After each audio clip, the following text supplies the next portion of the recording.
American. Now, I will tell you, their perspective of life is slightly different than if you were speaking on. So I go to the Metropolitan Baptist. That's where I go. It's 10 miles north of downtown. Miss Sharita introduced me to that church. Basically, we're the white family at the church. But I love that place. It's great, okay? But we are and I say that because many of you are the African-American who goes to the white church. Right. You're the African-American. So check it out. That's me. You go to the church, people are like, oh, so where are you from? And you go, I'm from Broken Arrow. Really? Mm-hmm. So... I'm an American. Yeah, I was born here. Do you have a job? I mean, Yes. there's just a certain subtle racism. Oh, you're an African-American. You're at the white church. It must be, are you here as part of a missions outreach? Yeah. And then when you are the white guy at the black church, people say to you, so the guy, he said, you heard him. I heard it. Are you running for office? Stop No, it. they asked Stop him that. it. I've been asked He that. had two questions. They asked, are you speaking today? And then, are you running for office? And then next week we came and someone else asked the same thing. I was in the bathroom the first week and the guy goes, so are you guys here as part of a political thing? Or Oh my is? gosh. And I'm like, It made me feel bad. It made me feel bad. Are people pulling these moves? I don't Like, feel what bad. is that? I don't feel bad. What I'm is gonna say, that? check it out. I'm here because I am a pasty white male, and I am here to judge whether the praise and worship tonight is good. I will tell you, there's nothing more certain than Merton. And you need the rhyming. We pastor. love You need it. We love Merton. Merton. What's Merton's last name? Huff. Merton we love Huff. Merton. You can't get enough of Merton Huff. I'm certain you can't get enough of Merton Huff. That guy, he just brings it. But the thing is, I'm saying is I had to be aware of my audience when I was speaking. So I knew the diversity, I knew the makeup, I know the gender, I know the age, I know the background, I know the job. I always asked the event planner. And what was their reaction when you did it? Oh, they loved it. You killed it. Oh, they loved it. Yeah, you just Google Clay Clark Chevron speaking reviews, and you'll find said videos. You can see. But the thing is you have to tailor your speech, because if you get up there and you're like, if you're not aware, so an example, I spoke at an event recently, it was a while back, but it was for Maytag, and I spoke there, and it was almost all women business owners. Mm-hmm. You can't get up and go, well, I'm here to talk about business, and I'm not going to address the elephant in the room. I'm just going to talk about, and you have to say, hey, listen, I realize that you're all women business owners, and I am not a woman. Check it out. I've been checking out. I've been doing some, looking in the mirror. I've been doing various studies. I went to the doctor. I know I'm 100% sure I'm not a woman. I'm sure, well, I could be, I don't know. But I'm sure, I know I'm not, and I know you are. And there's certain challenges that you are dealing with in business that I am not. Right. So I want you ladies, real quick, I want to interact with you. I want you to go ahead and tell me, what are some of the challenges that you deal with as women that you feel like that I would not deal with, that you would not deal with if you were a male? So what are the challenges that you are dealing with as women business owners? Let's do it. Put your hand up. I want to hear from you. I'm coming around the room. I got a microphone. Let's do it. And the women are like, well, one, I can't get any respect. And I'm like, oh, sock it to me. Sock it to me. She what? Aretha Franklin. You can't get any respect. RESPECT. Find out what it means to me. I said, listen, you're not getting respect. What does that mean to you? So she says, anybody else? And the lady goes, I will tell you this. I get talked down to. And I go, what do you mean? She goes, men will literally talk louder to me and slow to speak to me. I go, what do you mean? She goes, I hired a guy to come in and fix my plumbing. I remember the story. It's so funny. She said, I brought in a guy to fix my plumbing. And I said, hey, listen, I have a store and there's a problem with the plumbing. And he looks at me, she goes, I'll never forget how humiliating it was. In front of my whole staff, he goes, well, what you're going to want to do is you're going to want to make sure. Now, are you aware of plumbing, Mrs. Anderson? Now, what you're going to want to do is what you have here is what we call a leak.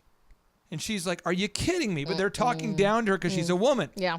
We got to understand, work with me. There's a thing called communion. See, someone needs to write this down. So it's a little bit profound today. Communion is common union.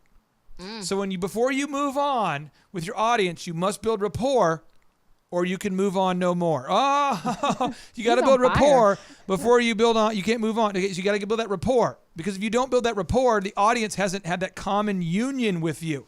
They have to like and trust you before you move on.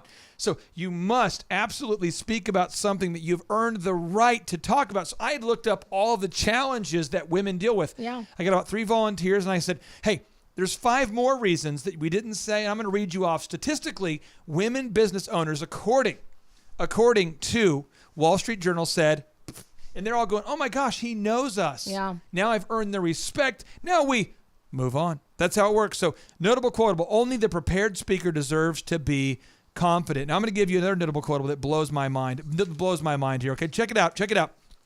Success consists of going from failure to failure without loss of enthusiasm. Who said that? Winston Churchill. Why am I saying that? Because when you speak, you're going to have a little bit of struggle at first because you're speaking about something you're passionate about, but you're not very good yet. So what we're going to do is we're going to teach when we come back. Again, we're getting back into principle number 4. Speak about something that you've earned the right to talk about through experience and study. And we're going to talk about how to make a profit as a speaker. We're going to talk about how to make a profit as a speaker. We're going to talk about, someone needs to write that down, how to make a profit as a speaker. That means money, copious cash in your pocket. Boom. You're listening to the Thrive Time Show on Talk Radio 1170. Hello, Thrive Nation. Welcome back to the Inspiration Station. You're on 1170 Talk Radio. You see, you're clicking around the dial and you're going, maybe I'll stick around here for a while. What's this show about? What is this show about? I need to be told something profound in the first 15 seconds or I'm not going to listen. So we're talking about 6 principles for successful public speaking.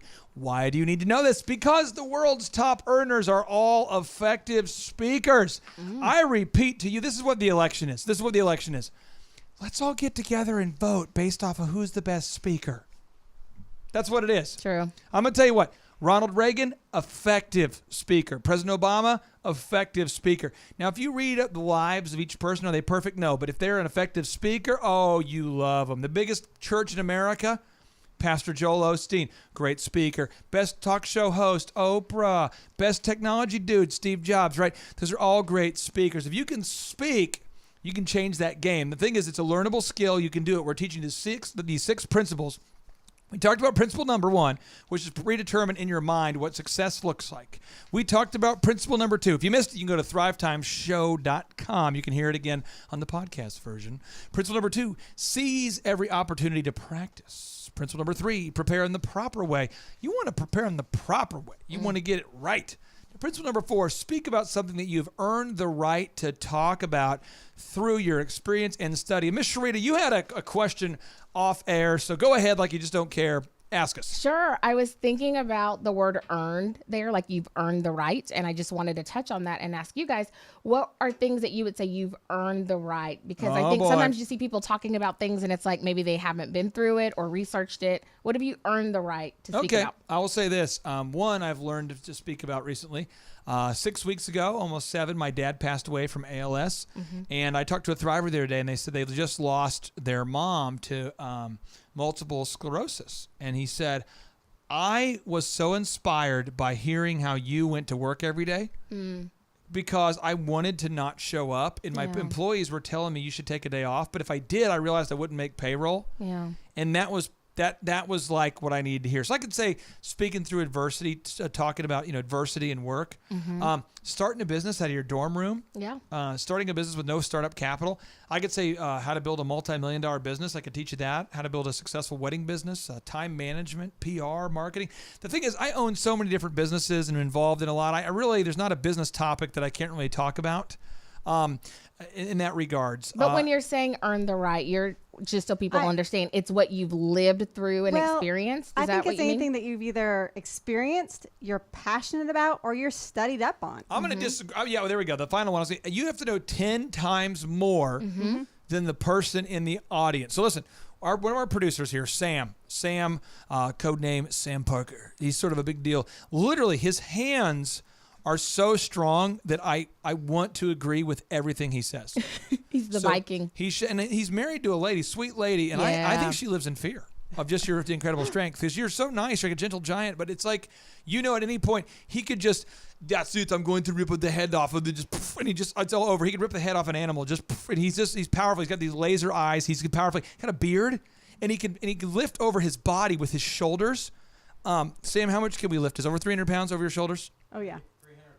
340 pounds, he says. He's not mic'd up. 300. He can lift 300. Remember that day he came and picked the table up in the office? He just hoisted it on his back and walked out with it. The thing is, he's so powerful you can even hear his voice without a microphone. He doesn't even need amplification. He's so powerful. But I'm saying is, he is an expert. So you want to talk to him about powerlifting? Yeah. You want to listen to that guy. Yeah. Now, you want to talk to Sam about How to be petite in skinny jeans with Sam Parker. You couldn't do it, Bry, because it's not really something you look at him and go, I don't think he should wear skinny jeans, and he's not petite.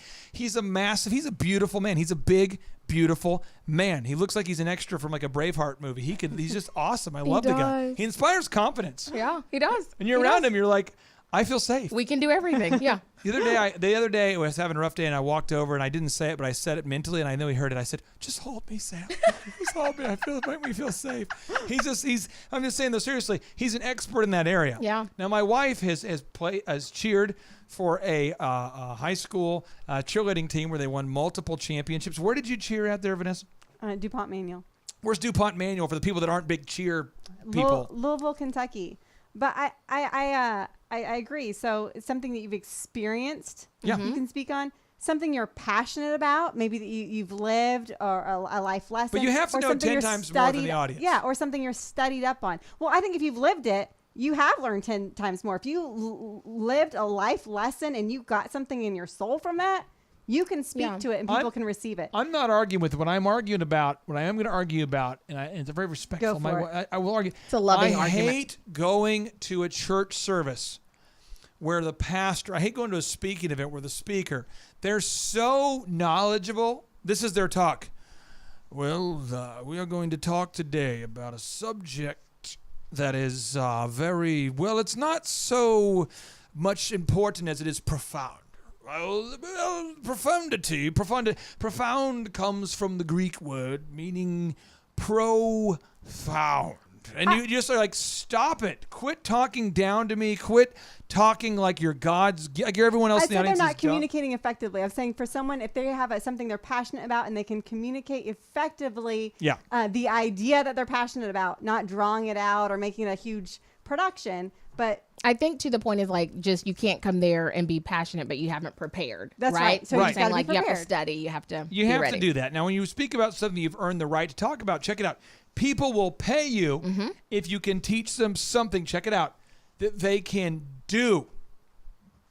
They will pay you if you're teaching them something they can do, or if you're teaching them about a story that is profound.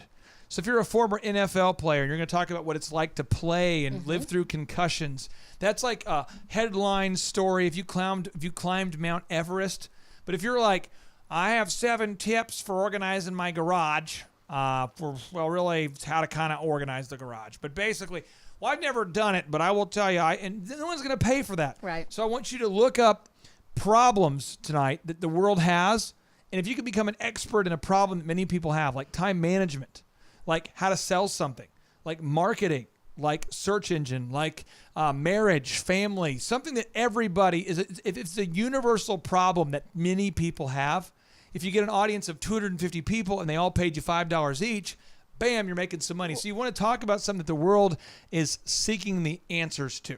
And the great thing about it is that leaves it open to anything that you are willing to take the time and energy to really study up on. I know for me, that was a huge thing, was marriage. I mean, I really wanted to study up on that in every single area, even before I was married, before we knew each other. You were a marriage nerd. But you can choose nerd. You can choose any area. You don't have to have a passion for it right now or experience in it right now. Those are 2 other areas where, I like to speak on our son's healing because I'm passionate about it and I have experience in it. But I could choose time management and really get studied up on it if I want to, right? And you can become an expert in that field and teach on it. If you're listening right now, I want to encourage you that if you are passionate about becoming a speaker, you have to find a subject that find a problem that the world wants an answer to. Find a problem that the world wants to solve. Find a question that the world wants the answers to, and become an expert in that, and you can get paid. Now, principle number 5, choose to be excited about the subject you're speaking about. You see, if you're not excited, nobody wants to hear what you have to say. If you're just talking and you sound like you're not enthusiastic, people don't want to hear that mess. We already listened to enough people that aren't excited. We've all been to the DMV. We've all been to the DMV. The DMV, no one's excited there. There's like a guy who's going, just stamp here, just frankly, just right. Anyway, talk about a subject you're excited about. We'll talk about it next. Live, local, now. You're listening to the Thrive Time Show on Talk Radio 1170. Hello, Thrive Nation, and welcome back to the Thrive Time Show on your drive time home. My name is Clay Clark, and I'm talking to you about how to start or grow a business. That's what we do every time. And normally, Dr. Z is with me. Now, Dr. Z is a top-level entrepreneur. Some people know him as Dr. Zoellner. But the thing is, he's a very successful entrepreneur. He's normally here, but